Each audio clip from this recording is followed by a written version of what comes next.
Bro. Dito, meron tayong bagong tablet dito. Tingnan mo to? Ito si iPad, the most popular tablet in the world right now. Pero tingnan mo naman to. Watch this. Si iPad, look at that. Glare. Kapag inilawan mo yung display ni iPad, di ba? Ang hirap ng basahin. Pero dito, di ba? It's very readable pa rin. Look at that. This is the Huawei MatePad Paper Matte Edition. It's a new patented paper matte display from Huawei. Guys, din nyo to ah. The iPad looks like a glossy, reflective display. Alam mo talagang display lang talaga siya. Pero itong bagong technology ni Huawei, look at that. It really looks like a paper display. Para sticker lang siya, no? Pero totoo po yung display, oh. Wow, impressive. Now, this is no gimmick. When I was reading e-book sa Kindle, napansin ko na sobrang dali pong magbasa sa kanya. Sobrang easy sa eyes. Sobrang sarap magbasa for longer periods of time. Also, the touch on this display is much more smoother, anti-fingerprint, anti-reflective, anti-glare display siya. Also, nag-drawing yung graphics artist namin dito. Sobrang nag-enjoy po siya. And we actually compared it to real paper, and the results were very surprising. Talagang feeling namin na talagang tunay siya na papel. You were able to draw the same thing as accurate as drawing on real paper. Kasi nga guys, most of the time, awkward po magsulat sa isang tablet. Also guys, naka-Snapdragon 7 Gen 1 chipset na siya, 4 nanometer, almost 600,000 points ang Antutu benchmark. We were able to play Genshin Impact here very smoothly. Medium graphics. Not only that, we were able to use this as our PC companion, no? Nag-work talaga kami sa WPS using this device, and it's got pretty much all the tools we needed to get our job done. Meron pa tayong keyboard to match its greatness. Grabe guys, na naging PC na rin siya if you put the keyboard on it too. It is simply the most PC-like tablet we have ever used. By the way, it comes with a keyboard and pen when you buy it. Let us unbox this thing. Ako si Vince and you're watching Unbox Diaries. Ooh. But wait, this is a new tablet. The 11-inch was yung last year. Ito po yung 11.5 inches with a much better processor, much better pencil, much better everything. Ito na po. Bigger, better, way better specs, and a much more badass display later na yan. Meron siya kasamang microfiber polishing cloth. And underneath, we're getting this. We're getting the paper, quick start guide, USB Type-C cable, the charger, which is 22.5 watts po. So ito yung itsura ng tablet sa likod. It's a simplified metallic body with a matte finish at the back. Na kapag ginanon mo, kamukha niya yung mga laptop ni Huawei. Yes, ito yung likod ng mga laptop nila. And you also got that camera at the back, 13 megapixel camera. Pero una ko napansin is kanyang bezels dun sa kanyang display. Sobrang nipis, 11.5 inch display pala to. And if we compare it right now with the iPad, ba't pares yung wallpaper nila? Ano ba yan? Gaya-gaya ka talaga, Apple. Na bakit ko siya kino-compare kay iPad? Well, kapresyo niya si iPad. And with the same price as the iPad, you actually get a keyboard na and the pen 2nd generation. Well, actually, mas mura pa siya ng 10K kaysa dito. It's a 10K difference. And guys, when you buy this, kasama na to, pati meron pa siya mga freebies worth 18,000 pesos po lahat yan. Freebie na lang ba yung tablet? Yung talaga binili mo? Ito yung presyo ng keyboard, ng M Pencil 2, PC level WPS, at meron ka pang View na 1-year premium subscription. Now the display is very tall, 11.5 inches, paper matte display. Patented po to kay Huawei. Ibig sabihin hindi siya pwedeng gayahin ng ibang company. Siya lang ang meron ganitong klaseng display. The display looks like real paper, and it even feels like one. Even writing on it feels like paper. Dito may sound ta. Guys, narinig niyo ba yan? That is the sound of my voice. Ano yun, Donald Trump? And yes, you can actually use it like this. Patayo, pahaba. Kunwari, professional ka. So, ano po yung order nila, sir? Croissant. Coffee latte, venti po, with sub-rebay. Barbecue s'mores brownies ba? With Splenda on the side po. Yeah. Okay, so ito na po, sir. Ang babayaran niyo. That's how you draw. I know you're not impressed. Pang bata yung drawing ko. Well, we actually got here our graphics artist si Joe. Ayan po yung tsura niya. Nag-drawing kami ng Adventure Time. Si Finn and si Jake. So nag-start siya mag-drawing sa paper. And just like any artist, talaga nag-enjoy sila mag-drawing sa paper and sa pen nila. Pero kasi ang problema sa mga tablet, hindi nila magaya yung feel and experience of a real paper and pen. But for the first time ever, Huawei has this patented paper matte display that will give you that same level of experience. And ayun na nga, sobrang nag-enjoy po kami sa pag-drawing niya dito. At ayun po yung kanyang drawing.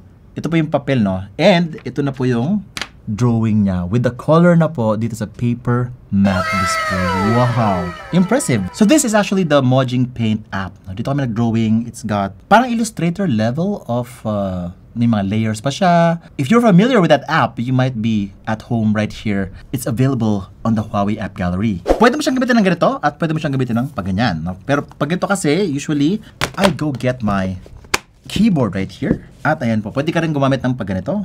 Ayan, para mas may suporta. Kasi medyo may kabigatan siya guys kapag ka-like ka nakaganyan. O pwede ka rin mag-ano, no? Di ba? Or kung meron kang ka-date, no? Pwede mo siyang i-interviewin. Ilan yung naging boyfriend mo before? Kailan yung last mong relationship? Oh, di ba? Take ng notes ka na. Weird guys. Kung meron kang ka-blind date na ganon, lumayo ka na sa kanya. Speaking of lumayo, malayo ang reach ng kanyang quad speakers, no? Grabe yung kanyang sound quality. It's not only loud, but also full in sound. It is perfect for entertainment purposes, watching YouTube, Netflix. And yes, this already acts as a stand, itong keyboard na to. So, pwede siyang ganyan, at pwede rin siyang ganyan. Di ba? Oh. Okay.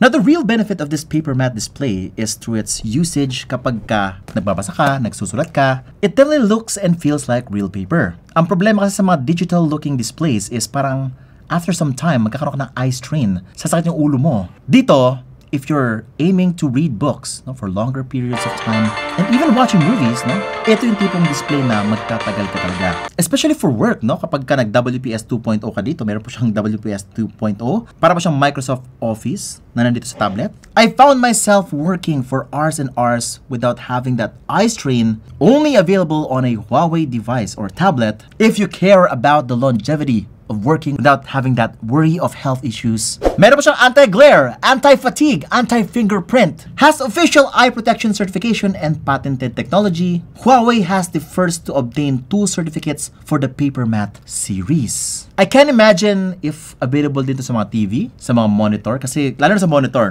kung nag-work ka talaga, ay sayang. Dapat meron dito sa laptop ni Huawei. Kailangan ko to eh. I read a lot of stuff, especially sa 4chan. At sa Reddit, More on 4chan kasi sa Reddit parang toxic na dun. And just browsing on Facebook, Google, mas nagiging okay po talaga yung experience, yung viewing experience when looking at the display. And while I'm writing right here, ito na po sa Huawei Notes, For years, people have never shifted. Wala pa ako nakikitang tao na gumagamit talaga ng pen and their tablet to take notes. But could this be the first? Maybe because of the display? And how we were able to use this in combination with the pen. Sa Huawei Notes, ito po yung itsura nung ginawa namin. Nag-inventory po kami dito sa pabango shop namin.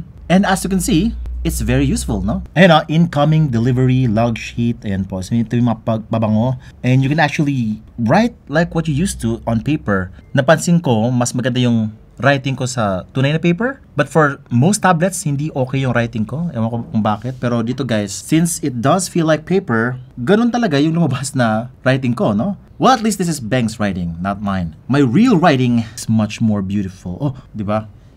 Hello, world. Ayaw kasi wood. Hello, wood. Yan, kaya ayaw kasi mag-demo ng mga ganito kasi isipin nila, baka pang bata lang tong tablet na to. Okay, so pinakataw talaga yung kay Beng kasi para professional yun dati.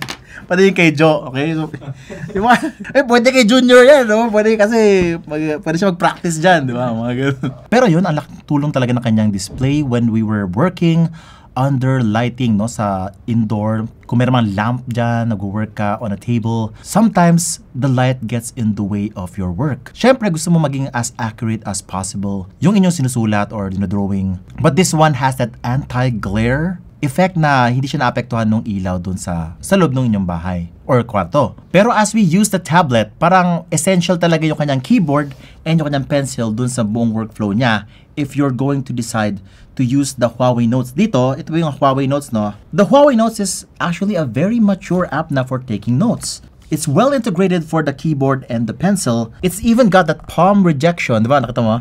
Kasi guys, sa iba, gumagalaw din yung app pagka mayroong palm dito. Pero ito guys, meron po siyang palm rejection. So ito yung pirma ko. Hindi, joke lang. Baka sagayahin niyo yung pirma ko. Bawal yun. Hindi, wow. This is the 2nd generation pencil. And yeah, you actually heard it a while ago. Yung kanyang ASMR. Talagang it really does feel like writing on real paper. And this feels like a real pencil. Now, ano yung advantage nito over a real laptop kung Diba, parang laptop naman siya. Well, una-una, yung laptop nyo, walang pen. Laptop nyo ba is touchscreen? Touchscreen na po to. Laptop nyo ba ay maganda yung display katulad ito? Hindi. Laptop nyo ba ay kasing compact? Laptop nyo ba ay may 13 megapixels camera sa likod? Now, speaking of laptops, laptops are just portable PCs. And this thing actually provides you PC-level productivity. Oh, alam nyo na to, Super Hub. This is something na hindi rin available sa mga laptop. Sa mga Huawei devices, like the PaperMatte tablet right here, has this Super Hub. Ito, pero meron siyang tab dito sa side. Pwede mong i-swipe, lalabas po siya, and you can add stuff here. You can pretty much add any information, no? Text, photos, files. Ito maganda sample. Gagawa tayo ng email, resignation letter para sa inyong boss. Ayan. Gagawa tayo sa Huawei Notes ng isang napaka-touching na note for our boss. Sorry boss, I need more money. Goodbye. Ayan. Okay, so we're ready to make the email na. Okay, ito na po. Gawa tayo ng title. I-paste natin agad dito yung ating letter. And of course, yung ating heartwarming picture. And of course, yung ating back pay demands. Yun. And there you have it. Send mo na sa boss mo and you're good to go. Tapos guys, ang sarap mag-multitask dito. No? Switching of apps is just so seamless. Look at this workflow, no? From Mojang, Paint app, color tayo dito. Lipat kay WPS, input ng data. Siyempre, na-board na ako. Lipat tayo kay Kindle. Daming gustong gawin, ha. And at the same time, nag-edit ka rin. Grabe. CapCut. Dagdag tayo ng clip dito. Boom. Daming ginagawa. Tapos, siyempre, meron kang di ka alam gamitin dito sa Huawei tablet. Ito, YouTube tayo para malaman kung paano yung tutorial. Yan. And so on and so forth. Now, Vince, okay ba yan pang picture-picture? Kasi yung mga tito-tita natin dyan, mahilig mag-picture using their tablet. I'm not sure why. Yan. Kunwari, selfie tayo. May ultra-wide siya. Guys, meron siyang ultra-wide sa kanyang selfie camera. And very useful to sa Messenger. Kung meron kayong ka-video call, nakama, sa Telegram, ayun, no? Mas marami kayong pwede makita sa frame sa katawan niyo. Ay, joke lang. Para siguro makita yung ibang parts ng t-shirt. Pinapakita sa kasama niyo, di ba? Yun naman. And the photos at the back is just pretty okay. The 13 megapixel just gives you very decent photos. I think this is great kapag ka nag-work ka, like for example sa store, no? Mag-inventory ka. Okay din yung kanyang camera for listing dito sa Shopee, yun, sa Lazada, yan po. Because flash news, checking out some inventory and listings here on this display is very useful. Malaki kasi yung screen real estate. And I feel ito yung mga one of the main reasons why you'll buy this. Katulad namin, kasi nga marami kaming tablet dito. Tablet talaga gamit namin to manage our inventory on the other office. Nakakatamad kasi mag-picture pa sa different phone. Ito kasi may picture ka na, diba? May photo ka na dito. Okay? Picture mo lang yung product pack. Okay, list mo na agad. And also, meron siyang follow cam, no? Since meron pa siyang ultra-wide angle lens sa harapan, sobrang helpful po ng kanyang follow camera for following you on apps like Zoom. Kunwari, malikot kayo or teacher kayo, no? Nagpagalaw-galaw, sasabay sa inyo yung camera. Magka-crop in siya ng konti to do the follow cam thingy. So that's why it actually needs an ultra wide angle camera. Now in terms of the specs or the performance of this thing, this is actually pretty fast for what it provides you. Just like what I said earlier, Snapdragon 7 Gen 1 4nm processor, 600,000 points Antutu benchmark, very smooth po sa Genshin Impact, 60 frames per second. You can actually play it with the controller. Feels very natural gaming on this thing. Naka 8256 na po yung kanyang configuration. Ang presyo niya, 24,999 pesos lang, guys. Plus may freebies ka pa worth 18,000 pesos. Yes, if you actually buy this, kasama na po yung kanyang pen and tablet. Something that other brands will never give you. Kasi nga, totoo yun, no? Konti lang naman talaga mga tao na bumibili ng accessories. Kahit ako, no, pag bumibili ako ng iPad, hindi ako bumibili ng keyboard, hindi ako bumibili ng pencil. But the problem with that is you actually want to reinforce yung ganong klaseng behavior, pero you don't include the accessories that make up that behavior. Hindi siya mangyayari, hindi siya magkakaroon ng ganong klaseng community, no? Na gumagamit talaga ng ganong klaseng technology. But this one, they will reinforce it. Binapa talaga nila ng presyo. Sinama na talaga nila, no? It's a freebie na with a tablet, and it makes your tablet much more usable than it already is. Together with that unique and powerful PaperMatte display, this thing is by far one of the most useful tablet that you will ever buy this 2024. If you want to see more PaperMatte displays like this one, baka merong lalabas na bagong PaperMatte. Nakaka-excite kasi yung PaperMatte display, guys, amongst all the technologies I have ever seen on tablets this year or last year. Okay, if you want to see more of that, mag-subscribe ka lang, hit the bell icon so that you don't miss any of my great content. Sabihin sa inyo watching Unbox Diaries. Woohoo!